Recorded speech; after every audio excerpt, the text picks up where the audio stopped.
সাংবাদিকদের ওপর আর কেউ যেন ফ্যাসিস্ট আচরণ করতে না পারে সে বিষয়ে সবাইকে সোচ্চার থাকার আহ্বান জানিয়েছেন স্থানীয় সরকার মন্ত্রী মির্জা ফখরুল ইসলাম আলমগীর। গণতন্ত্রকে প্রাতিষ্ঠানিক রূপ দেওয়ার প্রত্যাশা জানান তিনি। তথ্যমন্ত্রী বলেন, মব সন্ত্রাস রোধে মিডিয়ার শক্ত ভূমিকা জরুরি। জাতীয় প্রেস ক্লাবে সাংবাদিকদের ইফতারে এসব কথা বলেন তারা। বুধবার জাতীয় প্রেস ক্লাবে ইফতার আয়োজন করে বিএফইউজে এবং ডিইউজে। এতে যোগ দেন কয়েকজন মন্ত্রী সহ বিভিন্ন রাজনৈতিক দল ও সাংবাদিক নেতারা। তথ্যমন্ত্রী বলেন, মব সন্ত্রাসকে প্রাতিষ্ঠানিক রূপ দেওয়ার সুযোগ নেই। এমন সহিংসতা রোধে গণমাধ্যমের শক্তিশালী ভূমিকা প্রয়োজন।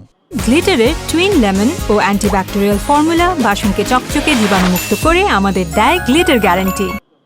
কোনো প্রাতিষ্ঠানিক রূপ কোনো মব কালচারকে প্রশ্রয় দেয় না। আমাদের এখন প্রধান চ্যালেঞ্জ হবে অর্জিত এই গণতন্ত্র, অর্জিত এই ভোটাধিকার, অর্জিত এই সাংবিধানিক ধারা, এটাকে অব্যাহত রাখতে হবে। এবং আমি নিশ্চিত এবং আমি ধন্যবাদ জানাই গণমাধ্যম ইতিমধ্যেই এ ব্যাপারে শক্তিশালী ভূমিকা পালন করেছে বলেই কিন্তু সাংবিধানিক ধারাতেই সবকিছু চলেছে।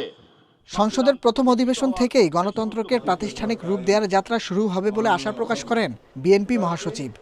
আমরা যেন আবার সেই ফ্যাসিস্টদের মতোই সাংবাদিকদের উপরে চাওয়া হয়ে না বসি, এই কারণে আমাদের সকলকে সবসময় মনে রাখা প্রয়োজন বলে আমি মনে করি। বিশেষ করে আমাদের সরকার আমাদের মুক্ত যে গণমাধ্যম, সত্যিকার অর্থেই সেই মুক্ত গণমাধ্যমকে প্রতিষ্ঠিত করা আমাদের লক্ষ্য হওয়া উচিত। আওয়ামী লীগের ১৭ বছরের আমলে সাংবাদিক ও রাজনৈতিক নেতারা ব্যাপক নির্যাতনের শিকার হন। সেরকম পরিস্থিতি যেন ফিরে না আসে সে বিষয়ে সবাইকে সোচ্চার থাকার আহ্বান জানান রাজনৈতিক দলের নেতারা। আমরা সরকার গঠন করার পরে গণমাধ্যম নাহিদ কামাল, ইন্ডিপেন্ডেন্ট নিউজ, ঢাকা।